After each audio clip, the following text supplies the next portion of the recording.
Bienvenue dans mon atelier à histoire.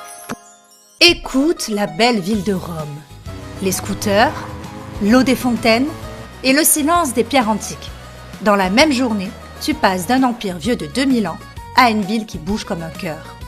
Aujourd'hui, Capucine t'emmène à Rome en totale immersion. Elle va y passer la journée du matin jusqu'au soir. Mais si tu veux en savoir plus, abonne-toi. On sort une vidéo chaque vendredi à 17h.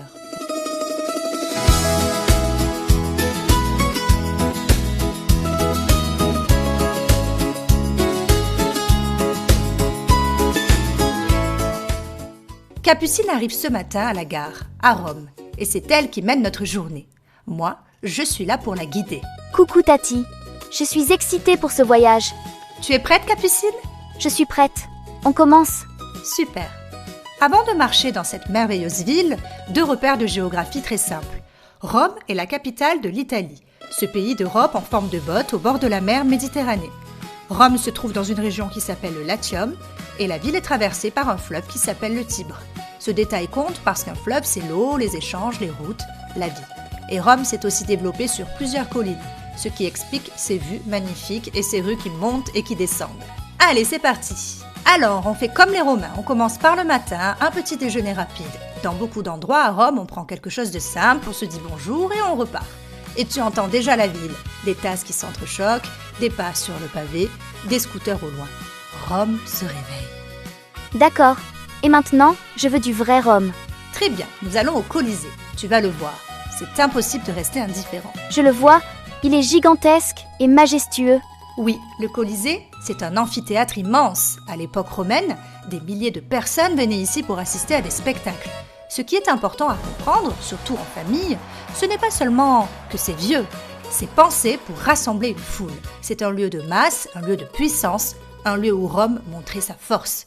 Et toutes ces arches, ça sert à quoi? Très bonne question. Les arches, c'est une forme très intelligente. Elles permettaient de construire solide et grand parce qu'elles répartissaient le poids. Et elles servent aussi à circuler. Quand tu as énormément de monde, tu as besoin d'entrées, de sorties, de passages. Les Romains étaient très forts pour organiser une ville, organiser des bâtiments, organiser des foules. On ne vient pas ici seulement pour regarder des pierres, on vient pour comprendre comment une civilisation pensait. Ok, désormais, je veux marcher dans la Rome antique, pas seulement regarder un monument.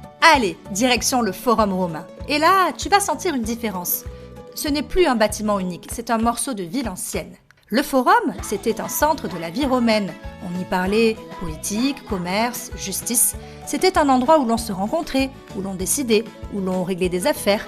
Quand tu marches ici, tu peux imaginer une ville pleine de voix, des marchands, des citoyens, des discussions, des annonces. Et ça, c'est une clé pour les enfants. L'histoire, ce n'est pas une photo figée. Ce sont des gens qui vivaient, qui avaient des habitudes, des disputes, des rêves.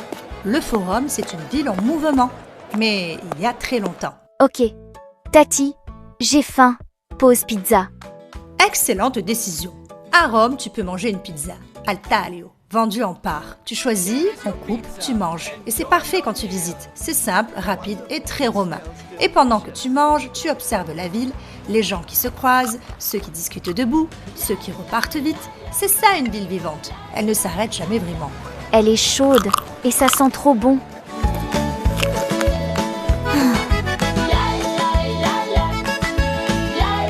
C'est quoi ce bâtiment immense? C'est trop beau.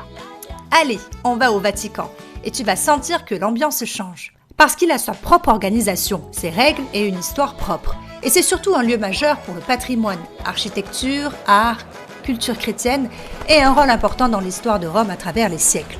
Ce que tu comprends ici, c'est que l'histoire de Rome ne s'est pas arrêtée à l'Antiquité.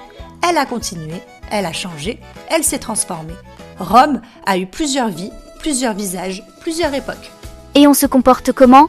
Avec respect, on parle doucement, on suit les consignes, on se comporte comme dans un lieu précieux. Et c'est une belle leçon pour les enfants.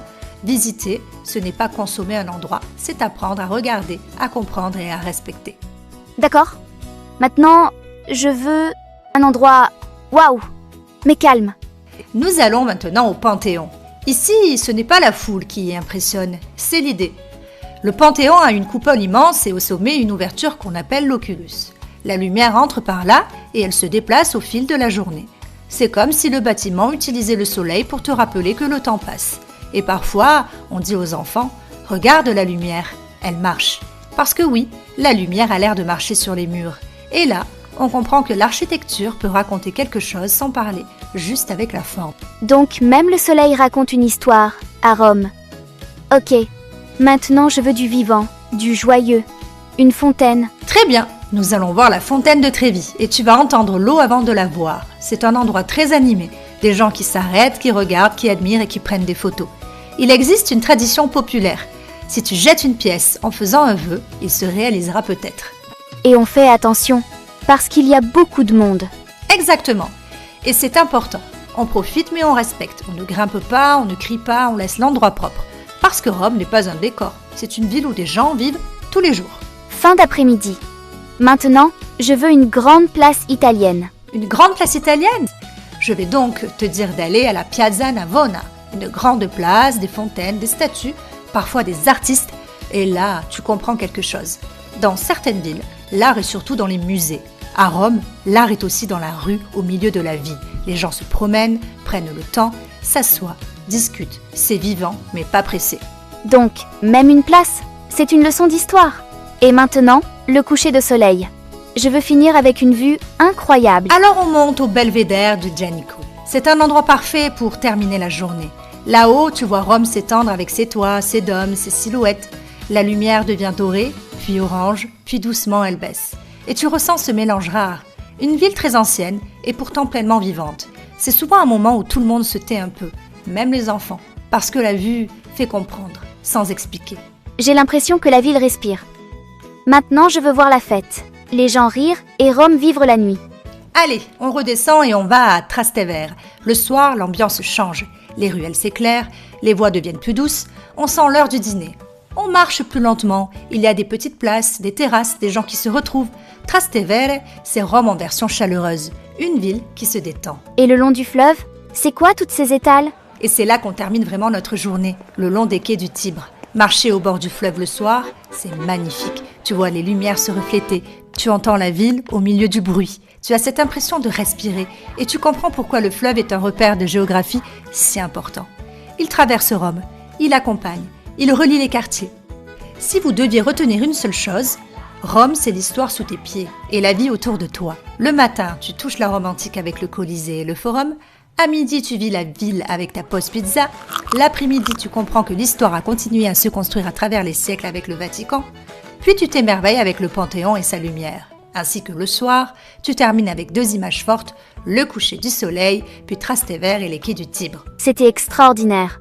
Il faut absolument que j'y retourne avec les parents et Anna. J'adore l'Italie.